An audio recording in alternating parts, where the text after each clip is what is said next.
ನಮಸ್ಕಾರ, ಶುಭ ಸಂಜೆ ವೀಕ್ಷಕರೇ. ಪವರ್ ಫೋಕಸ್ಗೆ ಸ್ವಾಗತ. ನಾನು ಸಿಂಧೂರ. ಇವತ್ತಿನ ಪವರ್ ಫೋಕಸ್ನಲ್ಲಿ ಎರಡು ವಿಚಾರಗಳನ್ನು ಚರ್ಚೆ ಮಾಡೋಣ. ಒಂದು, ನಿಮ್ಮೆಲ್ಲರಿಗೂ ಗೊತ್ತಿರಬಹುದು, CWRC ಇವತ್ತು ತಮಿಳುನಾಡಿಗೆ 15 ದಿನಗಳ ಕಾಲ 3,500 ಕ್ಯೂಸೆಕ್ ನೀರನ್ನು ಪ್ರತಿದಿನ ಹರಿಸಬೇಕು. ಅಂದರೆ ಸುಮಾರು 4 TMC ನೀರನ್ನು 15 ದಿನಗಳವರೆಗೆ ಹರಿಸಬೇಕು ಅಂತ CWRC ಹೇಳಿದೆ. ಅಲ್ಲ ಸ್ವಾಮಿ, ಕರ್ನಾಟಕದಲ್ಲಿ ಕನ್ನಡಿಗರಿಗೆ ಕುಡಿಯೋಕ್ಕೆ ನೀರಿಲ್ಲ. ನೀವು ಅವರ ಬೆಳೆಗೆ, ಅವರು ವರ್ಷಕ್ಕೆ 2 ರಿಂದ 3 ಬೆಳೆ ಬೆಳೆಯುತ್ತೆ ತಮಿಳುನಾಡು. ಕನ್ನಡಿಗರು ಕರ್ನಾಟಕದಲ್ಲಿ, ನಮ್ಮ ರೈತರು 2 ಬೆಳೆ ಬೆಳಿಬೇಕು ಅಂದರೆ ಕಣ್ಣಲ್ಲಿ ರಕ್ತ ಸುರಿಸ್ಬೇಕು, ಆ ಪರಿಸ್ಥಿತಿ ಇದೆ. ಮುಂಗಾರು ಕೈ ಕೊಟ್ಟಿದೆ, ಮಳೆ ಆಗಿಲ್ಲ. ರಾಜ್ಯದಲ್ಲಿ ಕುಡಿಯೋ ನೀರಿಗೂ ಸಮಸ್ಯೆ ಇದೆ. ಸುಮಾರು 124 ಅಡಿ ಇರುವಂಥ KRS ಅಲ್ಲಿ ಈಗ ಕೇವಲ 92 ರಿಂದ 93 ಅಡಿ ನೀರು ಮಾತ್ರ ಇರೋದು. ಅವರಿಗೆ ನೀರು ಬಿಟ್ಬಿಟ್ರೆ ನಮಗಿಲ್ಲಿ ಕುಡಿಯೋಕ್ಕೂ ನೀರು ಇರೋದಿಲ್ಲ. ಬೆಳೆ ಬೆಳೆಯೋದು ಸೆಕೆಂಡ್ರಿ. ಪ್ರತಿ ಬಾರಿ ಭಾಷೆ ವಿಚಾರ ತಗೊಳ್ಳಿ, ಕರ್ನಾಟಕಕ್ಕೆ ಅನ್ಯಾಯ. ನೆಲ ಅಥವಾ ಜಲದ ವಿಚಾರ ತಗೊಳ್ಳಿ, ಕರ್ನಾಟಕಕ್ಕೆ ಅನ್ಯಾಯ. ಈ ಕಾವೇರಿ ನದಿ ನೀರು ವಿವಾದ ನಿನ್ನೆ ಮೊನ್ನೆದಲ್ಲ, ಅದು ನಿಮಗೂ ಗೊತ್ತಿದೆ. ನಾನು ಅದ್ರ ಬಗ್ಗೆ ಏನು ವಿಶೇಷವಾಗಿ ಹೇಳಬೇಕಾಗಿಲ್ಲ. ಆದರೆ ಯಾಕೆ ಈ ಥರ, ಯಾಕೆ ಪ್ರತಿ ಬಾರಿ ಎಲ್ಲದರಲ್ಲೂ ಕರ್ನಾಟಕಕ್ಕೆ ಅನ್ಯಾಯ ಆಗುತ್ತೆ? ಕರ್ನಾಟಕನೇ ಯಾಕೆ ತ್ಯಾಗ ಮಾಡ್ಕೊಂಡು ಹೋಗಬೇಕು? ನಮ್ಮವ್ರು ಎಲ್ಲಿ ಹೋಗಬೇಕು ಕುಡಿಯೋ ನೀರಿಗೆ? ನಮ್ಮ ಸರ್ಕಾರದ ನಿರ್ಧಾರ ಏನು, ನಿಲುವೇನು? ಹಿಂದೆ ಬಂಗಾರಪ್ಪನವ್ರು ಒಂದ್ಸಲಿ ನಿಲುವನ್ನು ತೆಗೆದುಕೊಂಡಿದ್ರಲ್ಲ, ಏನಾದರೂ ಆಗಲಿ ನಾವು ನೀರು ಬಿಡಲ್ಲ ಅಂತ. ಅಂಥ ನಿಲುವನ್ನು ಡಿ ಕೆ ಸರ್ಕಾರ ತಗೊಳುತ್ತಾ? ನೆಲ ಜಲ ಭಾಷೆ ವಿಚಾರಕ್ಕೆ ಬಂದರೆ ನಾವು ಯಾವತ್ತೂ ಬಿಟ್ಕೊಡಲ್ಲ ಅಂತ ಹೇಳ್ತಾರಲ್ಲ. ಸೊ ಏನು ಮಾಡ್ಬೋದು? ಇದು ಒಂದು ವಿಚಾರ ಮಾತಾಡಬೇಕು. ಮತ್ತೊಂದು, ಈ KPSC ಹಗರಣ ಇದೆಯಲ್ಲ, ಇದು ಅಷ್ಟೇ ಒಂದು ದೊಡ್ಡ ಪಿಡುಗಿದು. ನೆಟ್ಟಗೆ ನ್ಯಾಯವಾಗಿ ಒಂದು ಯೋಗ್ಯತೆಗೆ ಒಂದು ಎಕ್ಸಾಮ್ ಮಾಡೋಕ್ಕಾಗಲ್ಲ. ಅದು ಸೆಂಟ್ರಲ್ ಇರ್ಬೋದು, ಸ್ಟೇಟ್ ಇರ್ಬೋದು. KPSC ಹಗರಣದ ಬಗ್ಗೆನೂ ಕೂಡ ಸಾಕಷ್ಟು ವಿಚಾರಗಳನ್ನು ಮಾತಾಡಬೇಕು. ನನಗನ್ಸುತ್ತೆ KPSCಯನ್ನು ಸರಿದಾರಿಗೆ ತರೋದಕ್ಕೆ ಮತ್ತೇನಾದರೂ ಇನ್ನೊಂದು ಜನ್ಸಿ ದಂಗೆನೇ ಆಗಬೇಕಾ ಅಂತ. ವಿದ್ಯಾರ್ಥಿಗಳು ಬೀದಿಗಿಳಿಲಿಲ್ಲ ಅಂದರೆ ಇವ್ರುಗಳಿಗೆ ಬುದ್ಧಿ ಬರಲ್ವಾ ಅಂತ ಅನ್ಸುತ್ತೆ. ಇದೆಲ್ಲದ್ರ ಬಗ್ಗೆ ಚರ್ಚೆ ಮಾಡ್ತಾ ಹೋಗೋಣ. Let's go for breaking updates.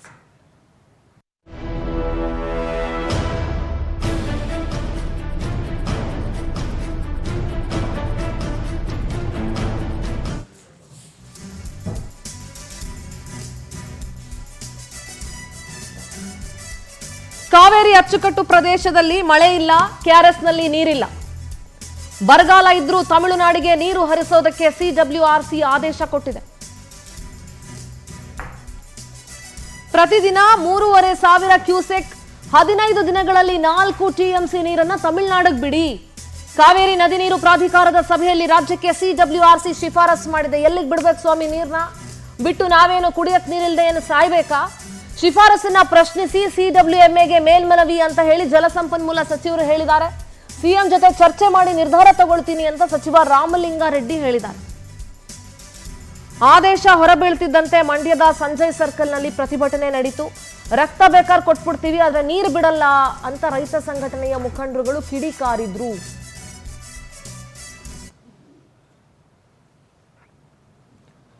Kaveri ಅಚ್ಚುಕಟ್ಟು ಪ್ರದೇಶದಲ್ಲಿ ಮಳೆನೇ ಇಲ್ಲ. ಕುಡಿಯಕ್ಕೆ ಎಷ್ಟು ಬೇಕು ಅದು ವರ್ಷ ಪೂರ್ತಿ ಕುಡಿಯಕ್ಕೆ ನೀರು ಬೇಕಲ್ಲ. ಎಲ್ಲಿಂದ ನೀರು ಬಿಡೋದು? ಅವ್ರಿಗೆ ನೀರು ಕೊಟ್ಟು ನಾವೇನು ಮಾಡೋದು? ಆ್ಯಂಡ್ ತಮಿಳ್ನಾಡು ಬೇಕಾದಷ್ಟು ನೀರನ್ನು ಸಂಗ್ರಹಿಸಿಟ್ಕೊಂಡಿದೆ. ಅಲ್ಲಲ್ಲಿ ಚೆಕ್ ಡ್ಯಾಮ್ಗಳನ್ನು ನಿರ್ಮಾಣ ಮಾಡ್ಕೊಂಡು ಇಟ್ಕೊಂಡಿದ್ದಾರೆ. ಪ್ರತಿ ಗುಡ್ಡಗಾಡು ಪ್ರದೇಶದ ಕೆಳಗಡೆ ಅವರು ಚಿಕ್ಕದೊಂದು ಈ ಕೆರೆ ಕಟ್ಟೆಗಳ ಥರ ನಿರ್ಮಿಸ್ಕೊಂಡಿದ್ದಾರೆ. ಯಾಕೆ ಗೊತ್ತಾ? ಬೆಟ್ಟದಿಂದ ಹರಿದು ಬರುವಂಥ ನೀರು ಅಲ್ಲಿ ಸ್ಟೋರ್ ಆಗಲಿ ಅಂತ. ಆ ರೀತಿಯ ವ್ಯವಸ್ಥೆ ನಮ್ಮ ಕರ್ನಾಟಕದಲ್ಲಿ ಕಡಿಮೆ.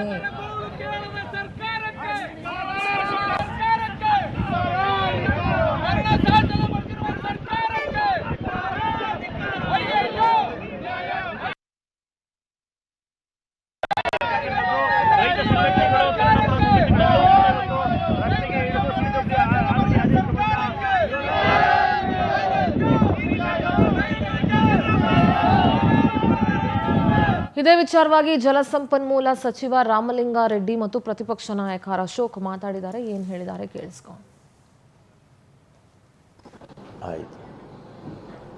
ಆಯಿತು ಓಕೆ. CWRC ಮೀಟಿಂಗ್ ಇತ್ತು. 3,500 ಕ್ಯೂಸಿಕ್ಸ್ ನೀರು ಬಿಡಬೇಕು ಅಂತ ಹೇಳಿದ್ದಾರೆ. CWRC meeting regulatory committee meeting ಇತ್ತು. ಅವರು 3,500 ಕ್ಯೂಸಿಕ್ಸ್ ನೀರು 15 ದಿನಕ್ಕೆ ಬಿಡಿ ಅಂತ ಹೇಳಿದ್ದಾರೆ. ಹತ್ತತ್ರ 4 TMC ಅಷ್ಟು ನಮಗೆ ನೀರು ಬೇಕಾಗುತ್ತೆ.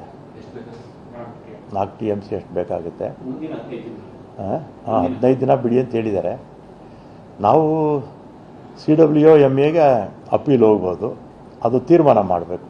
ಅಪೀಲ್ ಹೋಗಬೇಕೋ ಬೇಡ ಅಂತ ಮುಖ್ಯಮಂತ್ರಿಗಳ ಹತ್ರ ಚರ್ಚೆ ಮಾಡಿ ತೀರ್ಮಾನ ತಗೊಳ್ತೀವಿ. ಆಯಿತು ಓಕೆ.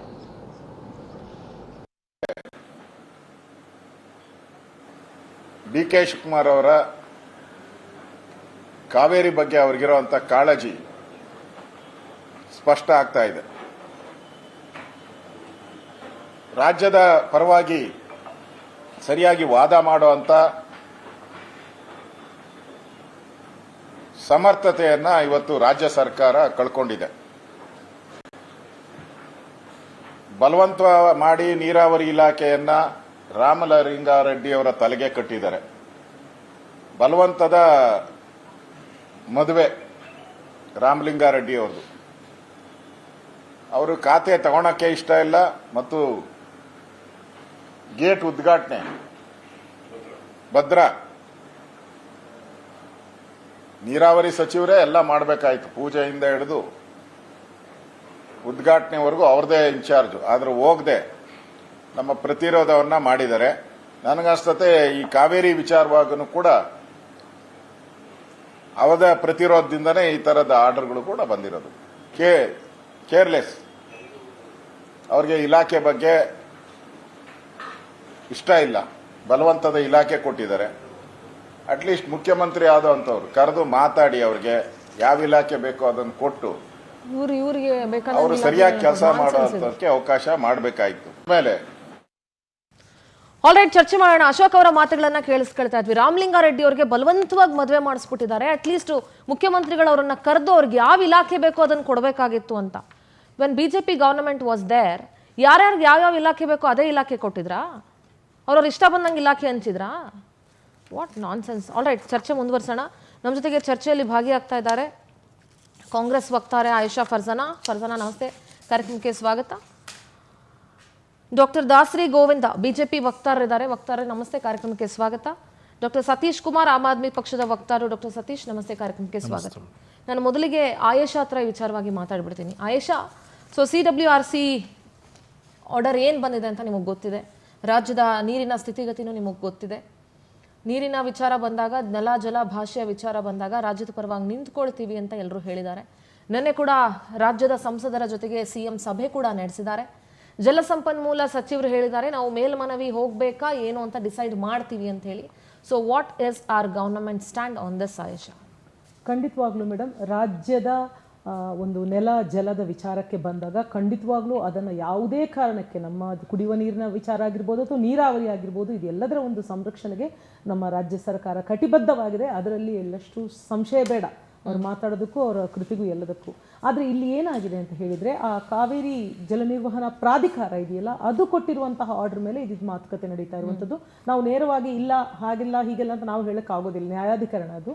ಸೊ ಹಾಗಾಗಿ ಇಲ್ಲಿ ಮತ್ತೆ ಇನ್ನೊಂದು ವಿಚಾರ ನನಗೆ ಒಂದು ಜನರಲ್ ಒಂದು ಒಪಿನಿಯನ್ ಅನ್ನಿಸ್ತಾ ಇರೋದು, ಇದು ಪದೇ ಪದೇ ಕೋರ್ಟು ತೀರ್ಪುಗಳ ಮೂಲಕ ಆಗದೆ ಅನ್ನೋದು ಪೀಪಲ್ಸ್ ಡಯಲಾಗ್ ಆಗಬೇಕು ಅಂತ ತುಂಬ ಅನ್ನಿಸ್ತಾ ಇದೆ. ಯಾಕಂತ ಹೇಳಿದರೆ ಇಲ್ಲಿ ಏನು ಈ ಬರಗಾಲ ಬಂದಿದೆ, ಅದು ರಾಜಕೀಯದ ಪಟ್ಟಭದ್ರಗಳೇ ಕೂತು ಮಾತಾಡ್ತಾ ಇದ್ರೆ ಅದು ಯಾವತ್ತೂ ಬಗೆಹರಿಯದ ಗೊಂದಲ ಅಂತ ಅನ್ನಿಸ್ತಾ ಇದೆ. ಅದಕ್ಕೆ ಪೀಪಲ್ಸ್ ಡಯಲಾಗ್, ಇಂಟೆಲೆಕ್ಚ್ ಅಲ್ಲ, ನಾನು ಹೇಳ್ತಾ ಇರುವಂಥದ್ದು ಜನರು, ರೈತರು, ರೈತ ಒಕ್ಕೂಟಗಳು, ಇಂಟೆಲೆಕ್ಚುಯಲ್ಸ್ ಪ್ರತಿನಿಧಿಗಳೆಲ್ಲ ಕೂಡಿ ಮಾತಾಡಿ ಎರಡೂ ರಾಜ್ಯಗಳು ಬಗೆಹರಿಸಬೇಕು. ಯಾಕಂತ ಹೇಳಿದ್ರೆ ಇವಾಗ ನಮ್ಮ ರಾಜ್ಯ, ನಮ್ಮ ಬೆಳೆ ಎಲ್ಲದ ವಿಚಾರ ಹೌದು, ಆದರೆ ಅವ್ರಿಗೂ ಕುಡಿಯುವ ನೀರಿನ ತತ್ವಾರ ಬಂದಾಗ ಅದಕ್ಕೆ ನಾವು ಗಮನ ಕೊಡಬೇಕಾಗತ್ತೆ. ಅದರ ಜೊತೆಗೆ ಇಲ್ಲಿ ಸುಪ್ರೀಂ ಕೋರ್ಟ್ನ ತೀರ್ಪಿನಲ್ಲಿ ಕೆಲವೊಂದು ಅಂಶಗಳು ಹೇಳಿತ್ತು. ಏನು, ಫಸ್ಟ್ ಪ್ರಯಾರಿಟಿ ಕುಡಿಯುವ ನೀರಿಗೆ, ಸೆಕೆಂಡ್ ಪ್ರಯಾರಿಟಿ ಇರುವಂಥದ್ದು ನೀರಾವರಿಗೆ. ಆ ನೀರಾವರಿಯಲ್ಲಿ ಮತ್ತೆ ಒಳ ವಿಧಗಳಿದ್ದಾವೆ. ಅಂದರೆ ಮೊದಲನೇದು ಹೆಚ್ಚು ನೀರನ್ನು ಬೇಡದಂತಹ ಬೆಳೆಗಳಿಗೆ ನೀವು ಆದ್ಯತೆ ಕೊಡಬೇಕು. ಎರಡನೇದು ಹೆಚ್ಚು ನೀರು, ಅದು ಆಮೇಲಿನ ವಿಚಾರ. ಮೂರನೇದು ಇಂಡಸ್ಟ್ರಿಗೆ ಅಂತ.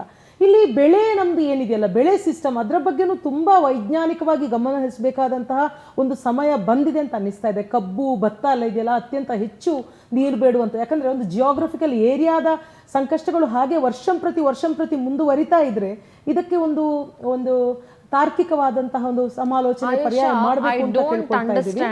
ಇನ್ what sense you are talking, ಯಾಕೆ ಅಂತ ಹೇಳ್ಬಿಡ್ತೀನಿ. ನಿಮ್ಮ ಮಾತಿನಲ್ಲಿ ನಾನು ಗಮನಿಸಿದ 3 ಅಂಶ ಹೇಳ್ತೀನಿ. ಫಸ್ಟ್ ಆ್ಯಂಡ್ ಫಾರ್ಮೋಸ್ಟ್, ಯಾಕೆ ನಮ್ಮ ರಾಜ್ಯದ ಪರವಾಗಿ ರಾಜ್ಯದ ಸ್ಥಿತಿಗತಿಯನ್ನ CWRCಗೆ ಮನವರಿಕೆ ಮಾಡಿಕೊಡೋದಕ್ಕೆ ನಮ್ಮ ಸರ್ಕಾರ ಎಲ್ಲಿ ಎಡವಿತು? ಒಂದ್ ನಿಮಿಷ.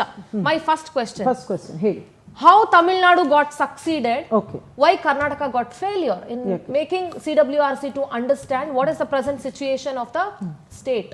ಯಾಕೆ? First question. ಎರಡನೇ ಕ್ವೆಶ್ಚನ್, ಹೌದು ಸುಪ್ರೀಂ ಹೇಳಿದೆ ಹೆಚ್ಚು ನೀರನ್ನ ಬಳಕೆ ಮಾಡದಂತ ಬೆಳೆಗಳನ್ನ ಬೆಳೀರಿ ಅಂತ ಹೇಳಿದೆ. ಹಾಗಂತ supreme court nowhere it has told that ಬರೀ ನೀವು ಅಂಥದ್ದೇ ಬೆಳೆ ಬೆಳಿಬೇಕು ಅಂತ. ಒಂದ್ ನಿಮಿಷ ಕೇಳಿಸ್ಕೊಳ್ಳಿ, ಒಂದ್ ನಿಮಿಷ ರೀ. ಪ್ರಾದೇಶಿಕ ನೀವು ಮಣ್ಣಿನ ಒಂದು ಬೆಳೆ ಬೆಳಿಬೇಕು ಅಂದ್ರೆ ಯಾವುದಾದ್ರು ರೈತರಾಗ್ಲಿ, ಇವಾಗ ನಿಮಗೆ ಗೊತ್ತಿದ್ಯಾ, ಕೆಲವು ಭಾಗಗಳಲ್ಲಿ ಮಾತ್ರ ಕೆಲವೊಂದು ಬೆಳೆಗಳು ಫೇಮಸ್. ಎಲ್ಲಾ ಭಾಗದಲ್ಲಿ ಎಲ್ಲಾ ಮಣ್ಣಲ್ಲಿ ಎಲ್ಲಾ ಬೆಳೆನೂ ಬೆಳೆಯಕ್ ಆಗಲ್ಲ, ಬರಲ್ಲ. ಆಯ್ತಾ? ನಾವಿಲ್ಲಿ ಚಹಾ ಬೆಳೆಯಕ್ಕಾಗತ್ತಾ? ಆಗಲ್ಲ ಅಲ್ವಾ? You know that it is not possible, right? ಹಾಗಿದ್ದ ಮೇಲೆ ಆ ಭಾಗದ ಹವಾಮಾನ ಪರಿಸ್ಥಿತಿಯನ್ನ ನೋಡ್ಕೊಂಡೆ, ಮಣ್ಣಿನ ಗುಣ ನೋಡ್ಕೊಂಡೇನೆ ಅಲ್ಲಿ ಆ ಬೆಳೆ ಬೆಳೆಯೋದು. ಯು ಕೆ ನಾಟ್ ಸೇ ಕಬ್ಬು ಭತ್ತ ಅಂತ, U can not say that. ಈ ಕಬ್ಬನ್ನ ಮಂಡ್ಯ ಭಾಗದಲ್ಲಿ ಬೆಳಿತಾರೆ ಬಿಟ್ರೆ ಬೆಳಗಾಮು ಆ ಕಡೆ ಭಾಗದಲ್ಲಿ ಬೆಳಿತಾರೆ. ನೀವು ಇನ್ನೆಲ್ಲ ದಾವಣಗೆರೆ ಚಿತ್ರದುರ್ಗದಲ್ಲಿ ಬಂದು ನೀವು ಕಬ್ಬು ಬೆಳೆಯಕ್ ಆಗಲ್ಲ. ಹೌದು, ಹೆಚ್ಚು ನೀರಿನ, ಹಾಗಾದ್ರೆ ಬೇಕೇ ಬೇಕಲ್ಲ ನಮ್ಗೆ. ಹೆಚ್ಚು ನೀರು ಕಬ್ಬು ಕೇಳುತ್ತೆ ಅಂತ ಕಬ್ಬು ಬೆಳೆಯೋದ್ ಬಿಡಕ್ಕಾಗತ್ತಾ? ಭತ್ತ ಜಾಸ್ತಿ ನೀರು ಕೇಳುತ್ತೆ ಅಂತ ಭತ್ತ ನಾವು ನಾಟಿ ಮಾಡೋದ್ ಬಿಡಕ್ಕಾಗತ್ತಾ? We can not do that. ಅದಕ್ಕೆ ಹೇಳೋದು, ರೈತರ ಪರಿಸ್ಥಿತಿ ಯಾವತ್ತು ಪ್ರಕೃತಿಯನ್ನ ಅವಲಂಬಿಸಿರುತ್ತೆ. ಅದಕ್ಕೆ ಪೂರಕವಾಗಿ ಸರ್ಕಾರಗಳು ಕ್ರಮಗಳನ್ನು ತೆಗೆದುಕೊಳ್ಬೇಕಾಗುತ್ತೆ, whether it is BJP or any other parties for that matter. ಆಯ್ತಾ? ಸೊ ಆ ನಿಟ್ಟಿನಲ್ಲಿ ನಾನು ಕೇಳ್ತಾ ಇರೋದು, ನಮ್ಮಲ್ಲಿ ಮುಂಗಾರು ಆಗಿಲ್ಲ ಅಂತ ನಿಮಗೆ ಗೊತ್ತು, ಮಳೆ ಇಲ್ಲ ಅಂತ ಗೊತ್ತು, ಎಷ್ಟೋ ಜಿಲ್ಲೆಗಳನ್ನ ನಾವು ಬರಪೀಡಿತ ಅಂತ ಘೋಷಿಸೋದಕ್ಕೆ ಸಿದ್ಧವಿದ್ದೀವಿ, ಘೋಷಿಸೋ ಆಗೋಗಿದೆ. ಸೊ ಹೀಗಿರುವಂತಹ ಪರಿಸ್ಥಿತಿಯಲ್ಲಿ CWRCಯಲ್ಲಿ ನಮ್ಮ ವಾದಕ್ಕೆ ಯಾಕೆ ಮನ್ನಣೆ ಸಿಗಲಿಲ್ಲ? That is what my question. Kaveri ಜಲ ನಿರ್ವಹಣಾ ಪ್ರಾಧಿಕಾರಕ್ಕೆ ನಾವು ವಿಚಾರಗಳನ್ನೆಲ್ಲವನ್ನು ಕನ್ವಿನ್ಸ್ ಮಾಡಿದ್ವಿ. 1 ತಿಂಗಳ ಹಿಂದೆ ಅವರ ಮನಸ್ಥಿತಿ ಇದಕ್ಕೆ ಸಂಪೂರ್ಣ ವಿರುದ್ಧವಾಗಿತ್ತು. ಈ ಸಲ ಅವ್ರಿಗೆ ನೀರು ಬಿಡ್ಲಿಕ್ಕೆ ನಮ್ಗೆ ಆದೇಶ ನೀಡುವಂತಹ ಯಾವುದೇ ಒಂದು ಮನಸ್ಥಿತಿಯಲ್ಲಿ ಅವ್ರು ಇರಲಿಲ್ಲ. ಈ ಸಲ ಒಂದು ಸ್ವಲ್ಪ ಮಳೆ ಆಗಿ ಅಲ್ಲಿ ಇದು ಹಾರಂಗಿ ಡ್ಯಾಮ್ ಇದೆಯಲ್ಲ, ಅದರಲ್ಲಿ ನೀರು ಜಾಸ್ತಿ ಆಗಿದೆ ಅನ್ನೋ ಕಾರಣಕ್ಕೋಸ್ಕರ ನಿಲುವು ಬದಲಾಯಿಸಿದ್ದಾರೆ. ಎರಡನೇದು ನೀವು ಕೇಳಿದ್ರಿ ಕಾವೇರಿ ಹಾರಂಗಿ ಡ್ಯಾಮ್ ನಲ್ಲಿ ನೀರು ಬಂದಿರೋದ್ರಿಂದ ಅದು ಅವರು ಜಲಾನಯನದಲ್ಲಿ ನೀರೇ ಇಲ್ಲ. ಇನ್ನೊಂದು ವಿಚಾರ ನೀವು ಹೇಳಿದ್ರಿ, ನಮ್ಗೆ ಯಾಕೆ ಅವರು ಮದ್ರಾಸ್ನ ಅಂದ್ರೆ ತಮಿಳ್ನಾಡಿನ ಕೈ ಯಾಕೆ ಮೇಲ್ಗೈ ಆಗ್ತಾ ಇದೆ ಅಂತ. ಚಾರಿತ್ರಿಕವಾಗ್ಲೂ ಆ ಒಂದು ಅನ್ಯಾಯ ನಮ್ಗೆ ನಡ್ಕೊಂಡೇ ಬಂದಿದೆ. ನಾವ್ ಯಾಕೆ ಬಯಸ್ತೀವಿ ಮೇಡಮ್ ನಮ್ಮ ನಾಡಿಗೆ ಅನ್ಯಾಯ ಆಗ್ಬೇಕು ಅಂತ? 1892ರಲ್ಲಿ ಪ್ರಥಮ ಒಪ್ಪಂದ ಏನಾಯ್ತಲ್ವ ಪ್ರಥಮವಾಗಿ, ಆವಾಗ ಅಲ್ಲಿ ಬ್ರಿಟಿಷ್ ಸರ್ಕಾರ ಇದ್ದಿದ್ದು, ಬ್ರಿಟಿಷ್ ಸರ್ಕಾರ ಮದ್ರಾಸ್ ಆಡಳಿತ ಅಲ್ಲಿ ಇದ್ದಿದ್ದು. ಆವಾಗ ಅವ್ರು 1924 ಅಲ್ಲಿ ಒಪ್ಪಂದ ಮಾಡಿದ್ರು, ಆಮೇಲೆ 50 ವರ್ಷ 1974 ಅಲ್ಲಿ ಮಾಡಿದ್ರು, 1990 ವಿ ನೋ ದ ಹಿಸ್ಟ್ರಿ. ನಾನು ಹೇಳ್ತಿರೋದು, ನಿಮ್ಗೆ ನೆನಪಿದ್ಯಾ ಬಂಗಾರಪ್ಪ ಅವರು ಒಂದ್ಸಲ ನಿರ್ಧಾರ ತಗೊಂಡಿದ್ರು, ನಾವ್ ಯಾವ್ದೇ ಕಾರಣಕ್ಕೂ ನೀರ್ ಬಿಡಲ್ಲ, ಏನ್ ಬೇಕಾದ್ರೆ ಮಾಡ್ಕೊಳ್ಳಿ ಅಂತ. ಅಂತ ನಿರ್ಧಾರವನ್ನ DK ಶಿವಕುಮಾರ್ ತಗೊಳ್ತಾರ? SM ಕೃಷ್ಣ ಅವರು ಒಂದು ನಿರ್ಧಾರ ಮಾಡಿದ್ರು, ಯಾವ ಕಾರಣಕ್ಕೂ ಹನಿ ನೀರು ಬಿಡುವಂತ ನಿರ್ಧಾರ ಮಾಡಿದ್ರು, ಗೊತ್ತಿದ್ಯಾ? ಮರು ದಿವಸನೇ ಅವ್ರು ಜೈಲಿಗೆ ಹೋಗುವಂತ ಪರಿಸ್ಥಿತಿ ನಿರ್ಮಾಣ DK will take that stand. Madam contempt of court ಆಗುತ್ತೆ ಮೇಡಮ್. ಹೆಂಗೆ DK ತಗೊಳ್ತಾರೆ? ಏನ್ ಆಶೆ ನಿಮ್ದು? ಏನು ಆಶಯ ಅಲ್ಲ, ನಾಡಿನ ವಿಚಾರ. ಒಂದು ತೊಟ್ಟು ನೀರು ಬಿಡುವಂತ ನಾವು ಹೇಳ್ಬಹುದು. SM ಕೃಷ್ಣ ಅವ್ರು ಜೈಲಿಗೆ ಹೋಗಕ್ ರೆಡಿ ಇದ್ರು ಅಂತ. ಜೈಲಿಗೆ ಹೋಗ್ಬೇಕಾದ ಅಂದ್ರೆ ಇವಾಗ ಇವ್ರು ಲಾಯರ್ ಇದ್ದಾರೆ ಅನ್ಕೋತೀನಿ ಅಲ್ವಾ ಸರ್? ಅಲ್ವಾ? ಹಾಗಿದ್ದಾಗ ಕಂಟೆಂಪ್ಟ್ ಆಫ್ ಕೋರ್ಟ್ ಆಗಲ್ವಾ? ಅಲ್ಲಿಂದ ನ್ಯಾಯಾಧಿಕರಣ ತೀರ್ಪು ಬಂದಾಗ ನಾವು ಕೊಡೋದಿಲ್ಲ ಅಂತ ನಾವು ಹೇಳಕ್ಕಾಗಲ್ಲ, ನಾವು ಮರು ಮನವಿ ಮಾಡ್ತೀವಿ. ಪೊಲಿಟಿಕಲ್ ವಿಲ್ ಅನ್ನೋದು ಅವ್ರು ಒಪ್ಕೊಳ್ತಾ ಇದ್ದಾರೆ. ಪೊಲಿಟಿಕಲ್ ವಿಲ್ ಇಲ್ಲ, ರಾಜ್ಯ ಸರ್ಕಾರಕ್ಕೆ ಬದ್ಧತೆ ಇಲ್ಲ. ಸರ್ ರಾಜ್ಯ ಸರ್ಕಾರ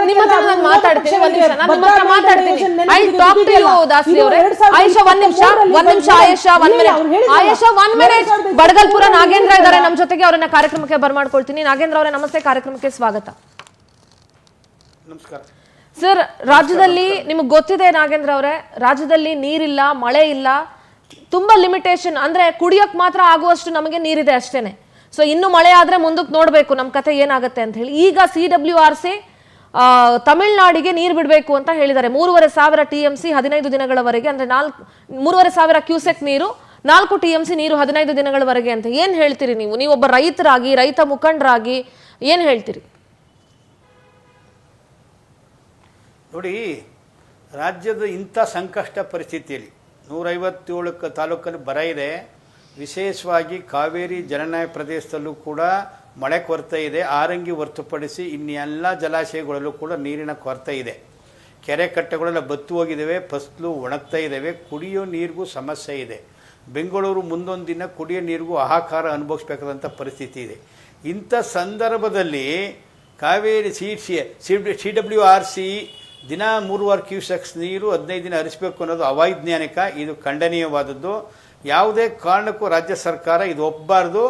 ಮತ್ತು ಇನ್ನೊಂದು ಪ್ರಾಧಿಕಾರ, ನಿಯಂತ್ರಣ ಪ್ರಾಧಿಕಾರದ ಮುಂದೆನೂ ಕೂಡ ಮೇಲ್ಮನವಿ ಸಲ್ಲಿಸಬೇಕು ಮತ್ತು ಒಂದು ದಿಟ್ಟವಾದ ನಿರ್ಧಾರ ತಗೋಬೇಕು. ಯಾಕಂದರೆ ನಮ್ಮ ರಾಷ್ಟ್ರೀಯ ಜಲನೀತಿ ಪ್ರಕಾರ ಮೊದಲನೇ ಆದ್ಯತೆ ಕುಡಿಯೋ ನೀರು. ಕುಡಿಯೋ ಅಂದ್ರೆ ಬರೀ ಜನ ಅಲ್ಲ, ಜಾನುವಾರುಗಳಿಗೂ ಸಂಕುಲವಿದೆ, ಪಕ್ಷಿಗಳಿದಾವೆ, ವೈಲ್ಡ್ ಲೈಫ್ ಇದಾವೆ.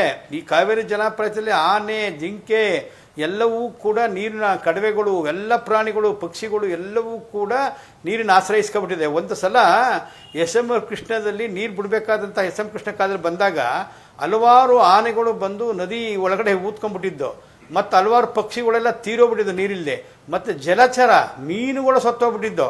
ಇವುಗಳನ್ನು ನಾವು ಆಲೋಚನೆ ಮಾಡಬೇಕು. ಬರೀ ಜನಕ್ಕೆ ಕುಡಿಯೋ ನೀರು ಅಂತಲ್ಲ, ಇವೆಲ್ಲವೂ ಕೂಡ ಒಂದು ಜೀವ ಸಂಕುಲದ ಒಂದು ಬೇಕಾದಂಥ ಅವಶ್ಯಕತೆ ಇದ್ದಂಥ ಮೂಲಭೂತವಾಗಿ ಬೇಕಾಗಿರೋಂಥದ್ದು. ಇಂಥ ಪರಿಸ್ಥಿತಿಯಲ್ಲಿ ಏನಾಗಿದೆ ಅಂದರೆ, ನ್ಯಾಯಾಲಯ ಸುಪ್ರೀಂ ಕೋರ್ಟ್ ಹಿಂದೆ ಹೇಳಿತ್ತು, ನಮ್ಮ ಮುಂದೆ ನೀವು ಈ ಅರ್ಜಿ ತರಬೇಡಿ, ಯಾವುದೇ ಲಿಟಿಗೇಷನ್ ಸ್ಟೇಟ್ ಅಂತ. ಇದು ವೈಜ್ಞಾನಿಕ ಎಕ್ಸ್ಪರ್ಟ್, ನೀರಾವರಿ ಎಕ್ಸ್ಪರ್ಟ್ಗಳು, ಕೃಷಿ ತಜ್ಞರು, ಪರಿಸರವಾದಿಗಳು ಮತ್ತು ಇಂಥವರು ಕುಂತು ತೀರ್ಮಾನ ಮಾಡಬೇಕಾದ್ದು. ಇವತ್ತು ನೀರಿಲ್ಲದಾಗ ಸಂಕಷ್ಟ, ಡಿಸ್ಟ್ರೆಸ್ ಫಾರ್ಮುಲೆನೇ ಇಲ್ಲ.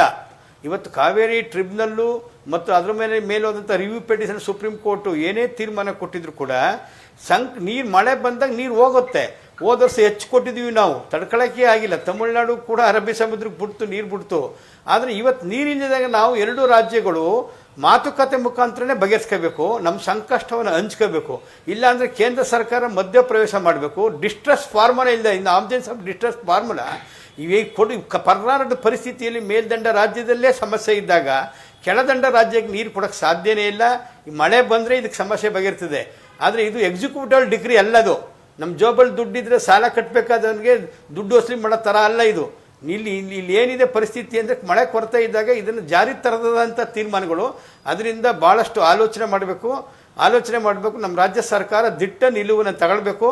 ಯಾವ ಕಂಟೆಂಪ್ಟು ಕೂಡ ಆಗಲ್ಲ. ಇದರಲ್ಲಿ ಕಾವೇರಿ ವಿವಾದ ಕೊಟ್ಟರೆ ಕಂಟೆಂಪ್ಟ್ ಆಗಲ್ಲ. ಫೇಸ್ ಮಾಡೋಣ, ನಮ್ಮ ನಿರ್ಣಯನೇ ಮಾಡ್ಬೋದು. ನಾವೆಲ್ಲ ಪುಟ್ಟಣ್ಣವರಿದ್ದಾಗ ನಿರ್ಣಯ ಮಾಡಿಸಿದ್ದೆ ಒಳಗಡೆ. ನಮ್ಮ ಪರಿಸ್ಥಿತಿನ ಬಿಟ್ಟು ನಾವು ಸುಪ್ರೀಂ ಕೋರ್ಟ್ಗೆ ಮನವರಿಕೆ ಮಾಡ್ಕೊಳ್ಳೋಂಥ ಪರಿಸ್ಥಿತಿ ಆಗಿತ್ತು. ನಾನು ಇನ್ನೊಂದು ಹೇಳೋದು ನಾಗೇಂದ್ರ ಅವರೇ, ನಾನು ಇನ್ನೊಂದು ವಿಚಾರ ಹೇಳೋದು ನಾಗೇಂದ್ರ ಅವರೇ, ಕಂಟೆಂಪ್ಟ್ ಆಫ್ ಕೋರ್ಟ್ ಆಗುತ್ತೆ ಅಂದ್ರಲ್ಲ, ಸುಪ್ರೀಂ ಕೋರ್ಟ್ಗೆ ಅರ್ಜಿ ಹಾಕಿ, ಸುಪ್ರೀಂ ಕೋರ್ಟ್ ನೇತೃತ್ವದ ಒಂದು ತಜ್ಞರ ತಂಡನೇ ರಚನೆ ಮಾಡ್ಲಿ, ಅವರೇ ಬರ್ಲಿ ಕರ್ನಾಟಕಕ್ಕೆ, ಇಲ್ಲಿನ ಪರಿಸ್ಥಿತಿ ನೋಡ್ಲಿ, ಅವರೇ ವರದಿ ತರಿಸ್ಕೊಳ್ಳಿ ಅಲ್ವಾ. Let them do it. ಹಾಗಾದ್ರೆ ಯಾವ ಸರ್ಕಾರಗಳು ಏನು ಎಲ್ಲ ಕೋರ್ಟ್ ಹೇಳ್ದಂಗೆ ನಡ್ಕೊಂಡಿದಾವ? 3 ಸಲ ಮುಂದಕ್ಕೆ ಹಾಕಿದ್ರಿ GBA ಎಲೆಕ್ಷನ್, ಸುಪ್ರೀಂ ಕೋರ್ಟ್ ಚೀಮಾರಿ ಹಾಕಿದ್ಮೇಲೆ. ಅದೇನು ಅನ್ಸಲ್ಲ ನಿಮ್ಗೆ? ಇದು ನೀವು ಹೋಗ್ಬಿಟ್ರೆ ಕಂಟೆಂಟ್ ಆಫ್ ಕೋರ್ಟ್ ಆಗ್ಬಿಡುತ್ತೆ ನಿಮ್ಗೆ. ಆಲ್ರೈಟ್, ಒಂದು ಸ್ಮಾಲ್ ಬ್ರೇಕ್ ತಗೊಳ್ತೀನಿ. ಬ್ರೇಕ್